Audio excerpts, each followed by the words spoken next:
Love you. I've said it in every interview. And if that's not good enough with you, mama, then it's something deep rooted in you. That's your insecurity bothering you. It's not Nicki Minaj. It would have been any girl that started popping. She picked a fight with Foxy. Then she picked a fight with Eve. Then she picked a fight with Remy. Then it was Miss Wallace. Then it was Nicki Minaj. Every time you in the news, it's because you getting at somebody. Where's your music? Put your music out. And when I see your name on Billboard, that's when I'll respond to you. Nicki Minaj is fighting battles on all sides, from beefing with Jay-Z and Roc Nation to going toe-to-toe with Megan Thee Stallion and Cardi B. The queen of rap is in the middle of one of the messiest sagas hip-hop has ever seen. We're talking lawsuits, money drama, secret deals, Super Bowl snubs, and even her husband's legal troubles dragging her name through the mud. But the question everybody's asking, did Nicki get played by the industry, or is she burning her own empire down from the inside? Stick around, because this story has everything: betrayal, shady business moves, and some of the coldest diss bars in recent history. Nicki Minaj has always been a powerhouse, but the past few years have been wild for her name in the headlines. Once crowned the queen of rap after clashing with Lil Kim and building her empire with billions of barbs riding for her, Nicki now finds herself in a storm of money drama, lawsuits, and public rants that got everybody talking. The turning point: her beef with Jay-Z, Roc Nation, and the chaos surrounding her husband Kenneth Petty. It's a messy mix of business, family, and music politics that exploded online, and fans are still trying to piece it together. Back in 2022, Nicki was praising Jay-Z and Beyoncé, even showing off flowers they sent her. But by 2025, she was on Kanye-style Instagram rants, calling out Jay-Z and Roc Nation CEO Desiree Perez, saying, "You ruined hip-hop. You ruined football, you ruined basketball, you ruined touring." She even claimed Jay-Z owed her $100 to $200 million in karmic debt tied to his streaming platform Tidal. The big question was, why now? Jay-Z sold Tidal years earlier, yet Nicki suddenly wanted a massive payout. Fans dug deeper and found Nicki had been taking out big loans, even putting her tour money and music catalog up as collateral. That meant if she couldn't pay back the cash, the bank could grab her future earnings. After a huge 70-show tour in 2024, she filed paperwork to switch back to normal cash payments. So when she popped up demanding $100 million from Jay-Z, people wondered if it was tied to pressure from her loans, her mansion purchase, or her husband's legal problems. Kenneth Petty's past has been a huge shadow over Nicki's career. In 1995, he was convicted of attempted assault against a 16-year-old girl and served time. As a registered offender, he was required to report his address every 6 months. But when he moved with Nicki to their $20 million Hidden Hills mansion, he failed to do so. That landed him probation and home detention.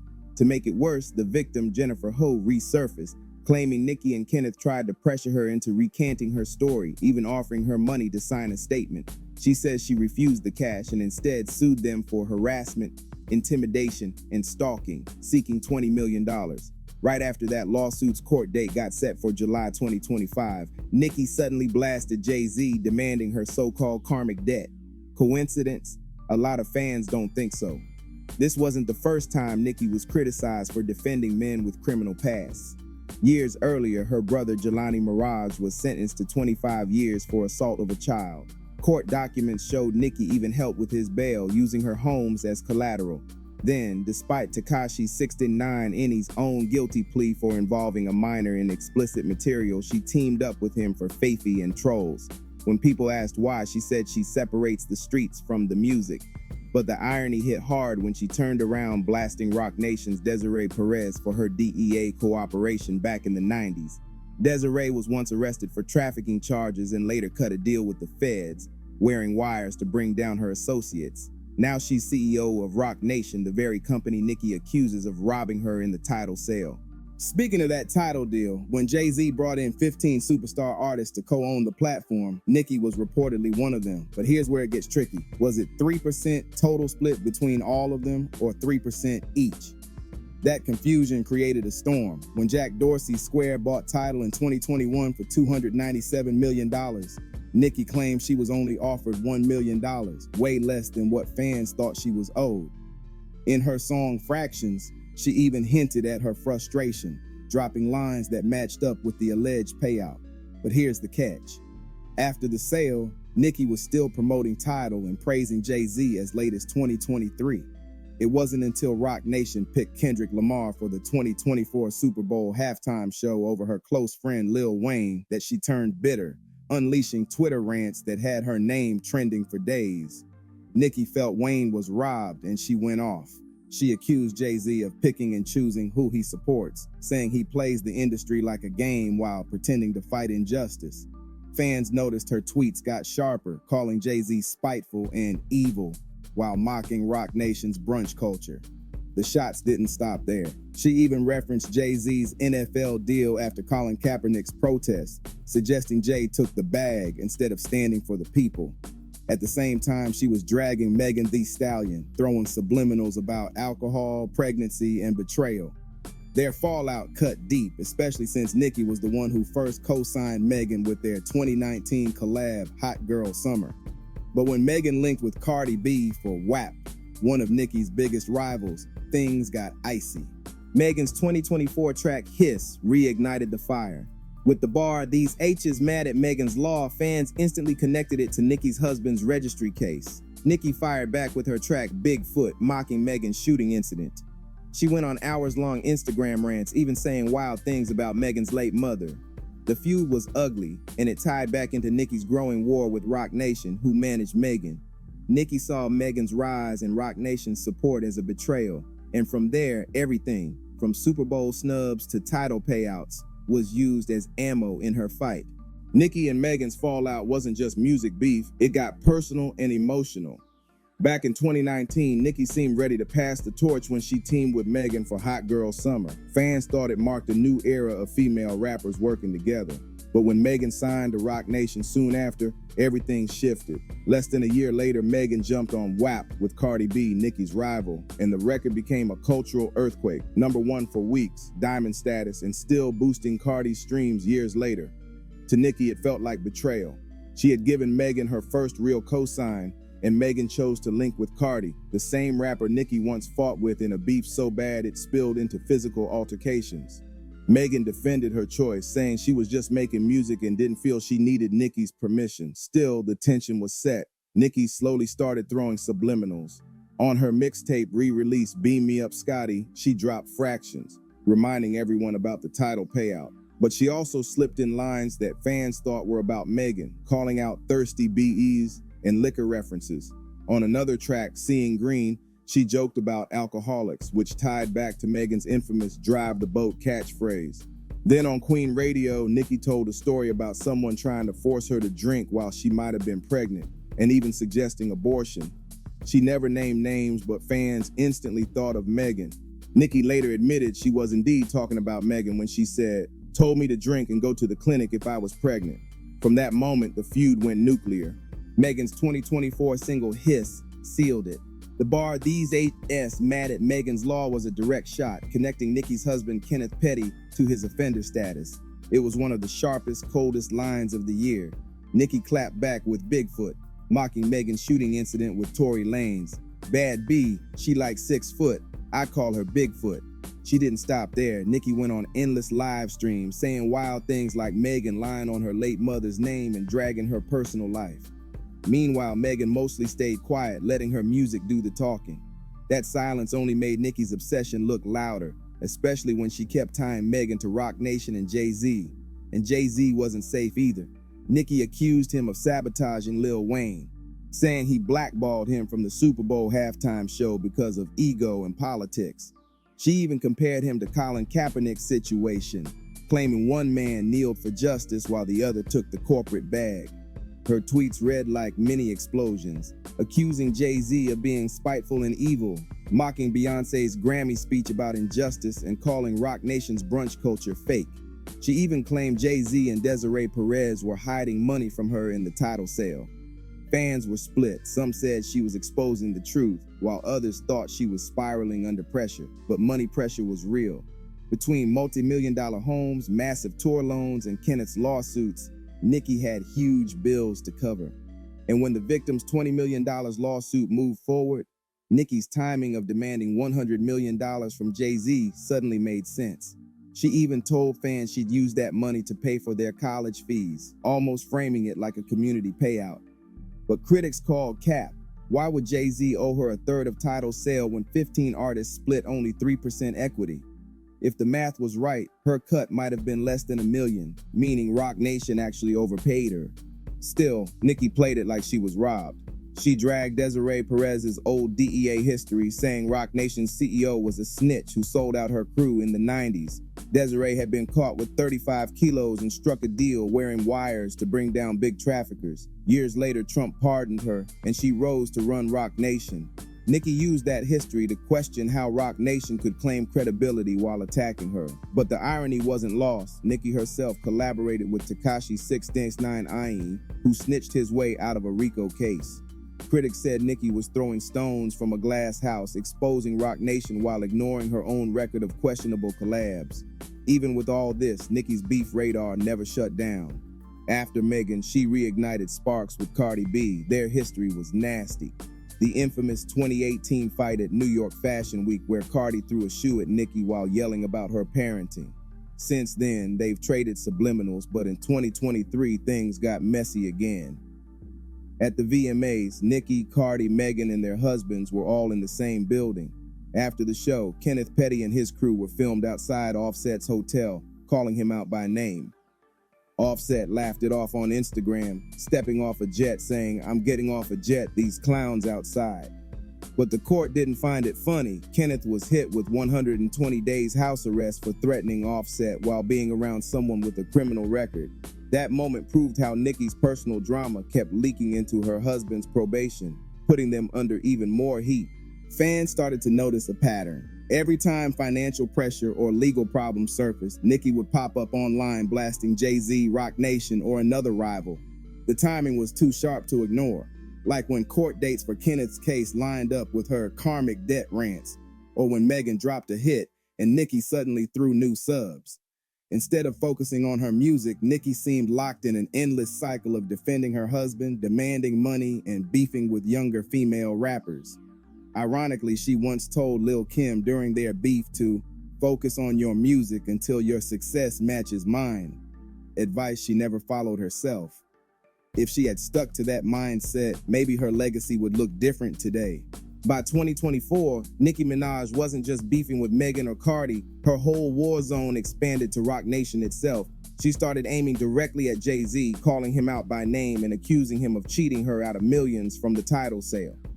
She even went as far as to say he owed her $200 million, a number that made 0 sense considering Tidal sold for around $297 million total. Still, she pushed the idea of karmic debt, claiming that money was rightfully hers. To her fans, she promised that once Jay-Z paid up, she'd send Barbs to college and wipe out their student loans. It was a wild promise, but it gave her rant a Robin Hood spin, painting herself as the underdog robbed by the billionaire mogul. But to outsiders, it looked more like desperation tied to her financial struggles and Kenneth's legal mess. And she didn't stop at Jay. Desiree Perez, Roc Nation's CEO, became one of Nicki's favorite targets. Nicki dug up Desiree's old DEA case, reminding people how she once wore wires after being caught with 35 kilos back in the 90s. Perez had flipped, struck a deal, and later received a pardon from Donald Trump before taking over Roc Nation. Nicki clowned the idea of rappers sitting at Roc Nation brunches while their CEO had a history of snitching. She compared it to how rappers criticized Tekashi 6ix9ine Ayin for cooperating with the feds, but then looked the other way when it came to Roc Nation's leadership. For Nicki, it was the ultimate hypocrisy. But again, critics reminded everyone that she herself collaborated with Tekashi twice, after the world already knew his case. The irony was heavy. Her anger at Roc Nation also tied into the Super Bowl drama. In 2024, Roc Nation picked Kendrick Lamar for the halftime show, bypassing Lil Wayne. Nicki flipped, going on Tweet Storm saying Jay-Z blackballed Wayne because of his beef with Birdman, Drake, and her. She pointed out how Eminem fought to have 50 Cent on stage, claiming that Wayne should have gotten the same loyalty. She even mocked Jay-Z's image as a justice advocate, saying he only preached about fairness while secretly being spiteful and evil. For Nicki, Roc Nation wasn't just a company, it became the symbol of everything that was holding her back. Meanwhile, her husband, Kenneth Petty, kept dragging her into deeper waters. The $20 million lawsuit from Jennifer Hope was still hanging over their heads, and Nicki's attempts to shield him kept backfiring.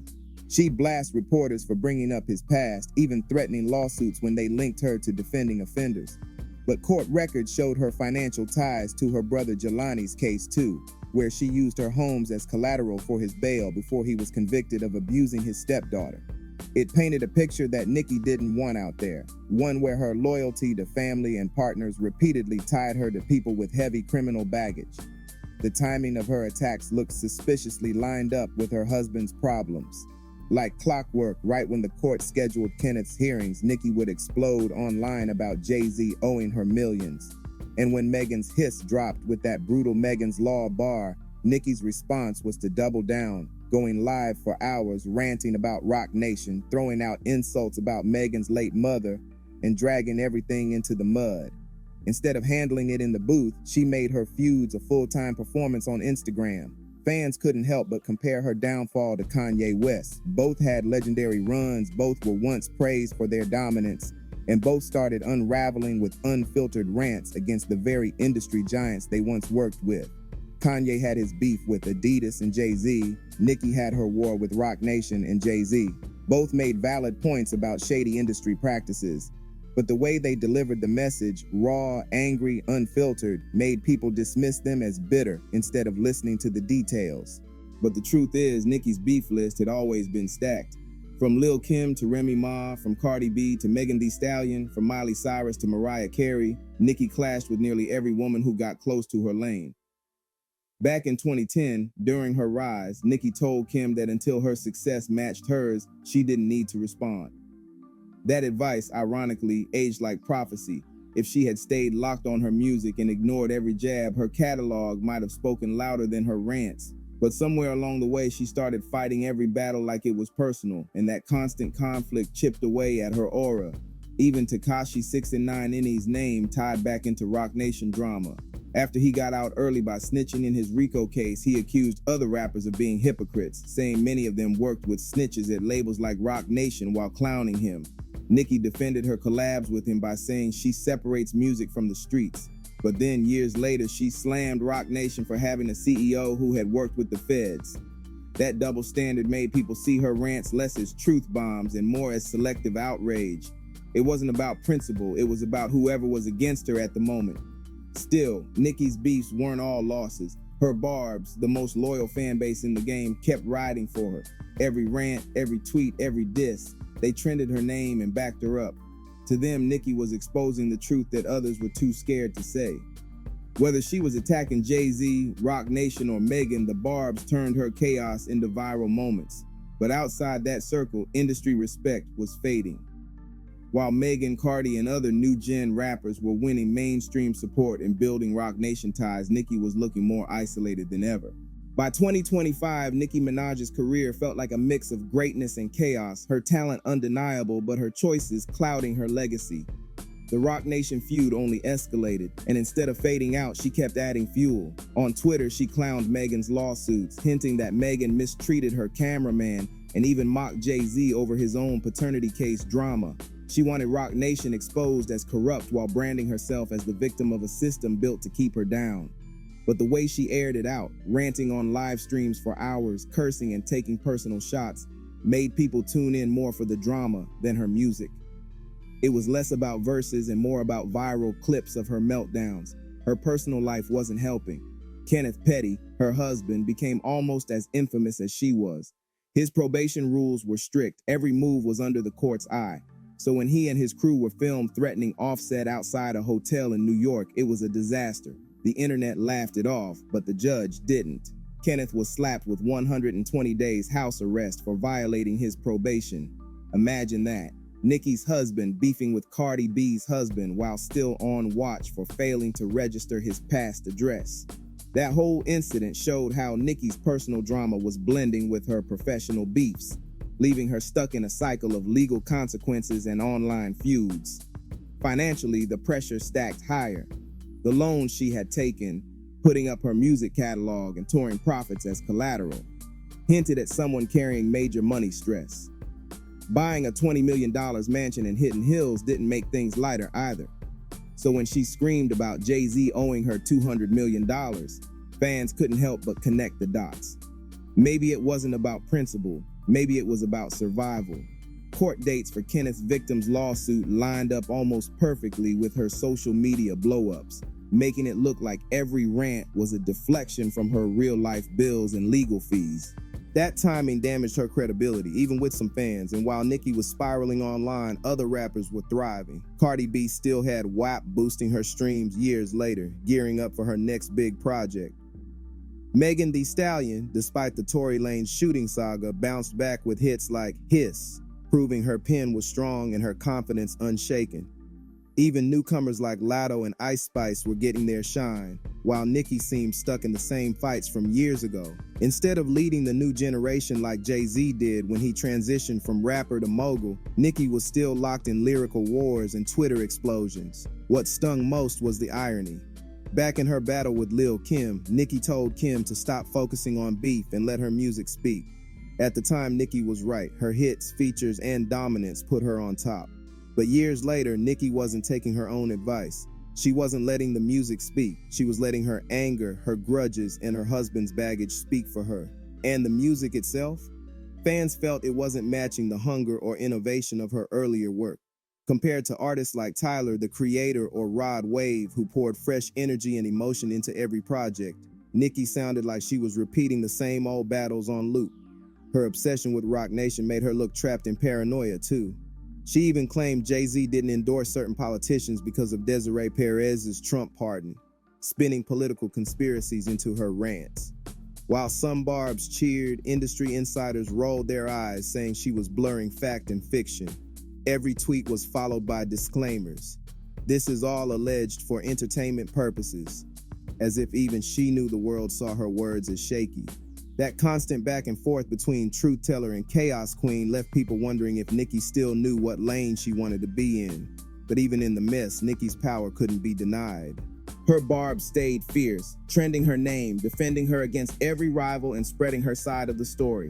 That loyalty kept her relevant even when critics called her bitter. It's why, despite all the lawsuits, despite the beefs, despite the industry distance, Nicki's voice still mattered. Every rant was news, every diss turned into a headline. Every feud felt bigger because it had Nicki's name attached. Still, the reality was hard to ignore.